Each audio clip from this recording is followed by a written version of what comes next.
साल 1881 एक ऐसा वक्त जब कुरान में लिखी एक बात सच साबित हुई थी। जी हाँ दोस्तों, 1881 में आर्कियोलॉजिस्ट की एक टीम को मिस्र के एक छोटे से गांव सकारा भेजा गया था किसी सर्वे के लिए, और तभी खुदाई के दौरान उन्हें कुछ ऐसा मिला जिसने पूरी दुनिया को हैरत में डाल दिया। आर्कियोलॉजिस्ट ने एक ऐसी चीज खोज निकाली थी जिसका जिक्र कुरान में बार बार किया गया था, और यह चीज कुछ और नहीं, मिस्र के बादशाह फिरौन की लाश थी। हमारे कई मुस्लिम भाई इस नाम से पहले ही वाकिफ होंगे, लेकिन जिनको नहीं पता उनको बता दें कि ये वही फिरौन था जिसने कत्ल करने के इरादे से मूसा अलैहिस्सलाम का पीछा किया था और फिर उसकी दरियाई नील में डूबकर मौत हो गई, जिसके बाद उसकी लाश कई सालों तक दुनिया की आंखों से ओझल रही। सबको ये तो पता था कि कुरान में फिरौन की लाश को कयामत तक महफूज रखने का वादा किया गया है, लेकिन ये किसको नहीं लगता था कि उसकी लाश आखिर कहाँ है। पर साल 1881 में सकारा में मिले इस ताबूत ने पूरी कहानी खुद ब खुद बयान कर दी। दोस्तों, आगे कुछ जानने से पहले आइए जरा एक नजर इसके इतिहास पर डालते हैं कि कौन थे मूसा अलैहिस्सलाम, क्यों और कैसे फिरौन की मौत हुई। दोस्तों, बता दें कि यही वो बादशाह था जिसने खुदाई का दावा किया था और इसारों पर जुल्म सितम के पहाड़ तोड़ दिए थे। जो उसे खुदा तस्लीम न करता उसे मिस्र की जमीनों में जिंदा दफना कर दिया जाता। एक बार मिस्र के बादशाह फिरौन ने एक ख्वाब देखा कि शाम की तरफ से एक आग आई और उस आग ने तमाम घरों को जला डाला, जबकि बनी इजराइल महफूज रहे। दहशत के आलम में दीदार होने के बाद फिरौन ने तमाम काहिनों और नजूमियों को जमा करके अपना ख्वाब बयान दिया। फिरौन ने जब अपना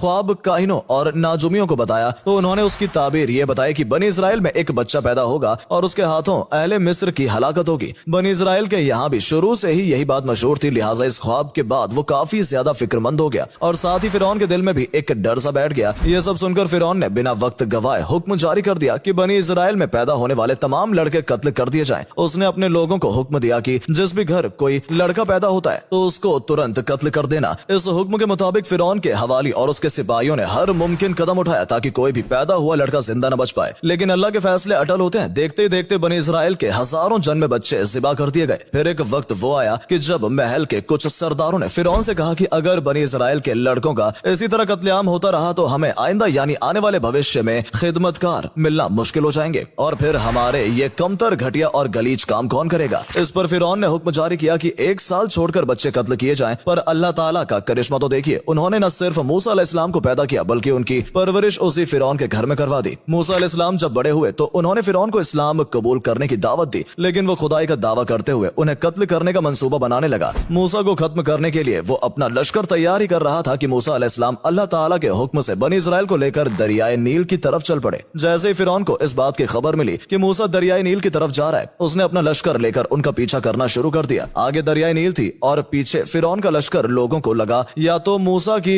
इस दरिया में डूबकर मौत होगी या फिर फिरौन की तलवार, लेकिन तभी अल्लाह ताला का हुक्म आया कि मूसा अपनी लाठी को इस दरिया पे मार। मूसा अलैहिस्सलाम ने जैसे अपनी लाठी दरिया पर पटकी, दरिया के बीचों बीच एक रास्ता बन गया और उनका पूरा लश्कर उसी रास्ते से दरिया पार कर गया। फिरौन ने जब मूसा को दरिया से गुजरते देखा तो उसने अपना लश्कर भी उसी रास्ते पर दौड़ा दिया और जैसे बीच में पहुंचा तभी हुक्म हुआ कि ए मूसा अपनी लाठी जमीन पर पटक। मूसा अलैहिस्सलाम ने जैसे अपनी लाठी जमीन पर पटकी, दरिया फिर से तेजी से बहने लगा, जिससे फिरौन और उसका पूरा लश्कर उसी नील नदी में डूब गया। हजारों साल गुजर गए, न जाने कितने बादशाह आए और गए, कितनी सल्तनतें तबाह बर्बाद हो गई, पर किसी को यह याद न रहा कि मिस्र की सरजमी पर कोई फिरौन नाम का बादशाह भी गुजरा था। तभी अल्लाह ने अपनी किताब कुरान मजीद में मूसा अलैहिस्सलाम का जिक्र करते हुए फिरौन की मिसाल पेश की और फिर दुनिया ने फिरौन की लाश को ढूंढना शुरू किया। हर कोई जानता था कि अगर कुरान में फिरौन की लाश को महफूज रखने की बात कही गई है तो वो दुनिया के किसी न किसी कोने में जरूर मौजूद होंगे। और आखिरकार 1881 में आर्कियोलॉजिस्ट ने मिस्र के एक छोटे से गांव में फिरौन की लाश को ढूंढ निकाला। 1980 के दशक में जब फिरौन की लाश पर जब ज्यादा चर्चाएं होने लगी तो उसे रिसर्च के लिए फ्रांस की राजधानी पेरिस भेजा गया ताकि उसकी लाश पर गहराई से रिसर्च की जा सके। लेकिन इंटरनेशनल नियमों के मुताबिक इंसान चाहे जिंदा हो या मुर्दा, बॉर्डर पार करने के लिए उसका पासपोर्ट होना जरूरी है। यही वजह है कि फिरौन दुनिया का पहला मुर्दा इंसान था जिसका पासपोर्ट बनाया गया। मिस्र ने न सिर्फ फिरौन का पासपोर्ट बनाया बल्कि उसे पासपोर्ट में किंग का दर्जा भी दिया। जब फ्रांस ने फिरौन की लाश रिसर्च के लिए मंगाई तो उसकी जिम्मेदारी वहां के सबसे बड़े वैज्ञानिक मॉरिस बुकाई को सौंपी गई। इन्हें आज भी फ्रांस के इतिहास का सबसे बड़ा सर्जन माना जाता है। मॉरिस बुकाई की लिखी किताबें आज अमेरिका से लेकर यूरोप की बड़ी बड़ी यूनिवर्सिटी में पढ़ाई जाती हैं। इन्होंने कई सालों तक सऊदी अरब के किंग शाह फैसल के फैमिली डॉक्टर के रूप में अपनी सेवाएं दी थी। मॉरिस बुकाई ने जब फिरौन की लाश को देखा तो उनके दिमाग में सबसे पहला सवाल यही था कि आखिर फिरौन की मौत हुई कैसे। अगर उनकी मौत हुई भी है तो आज भी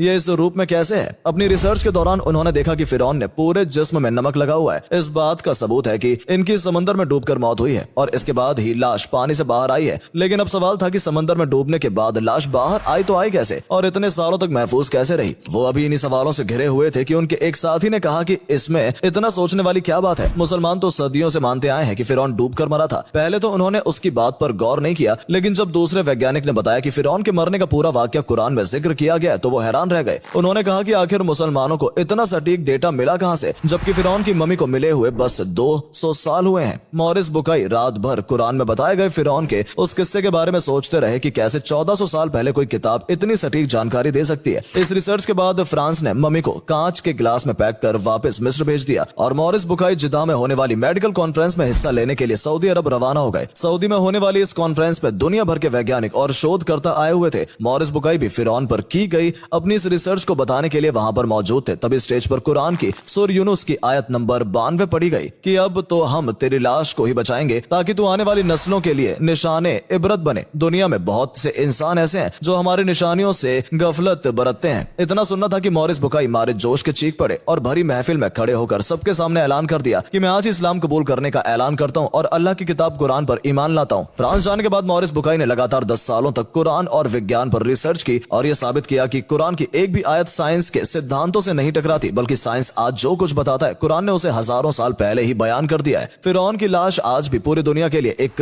इबरत का निशान है, जो ये बताता है कि जिसने भी अल्लाह के हुक्म के खिलाफ जाने की कोशिश की है उसका क्या हाल हुआ है।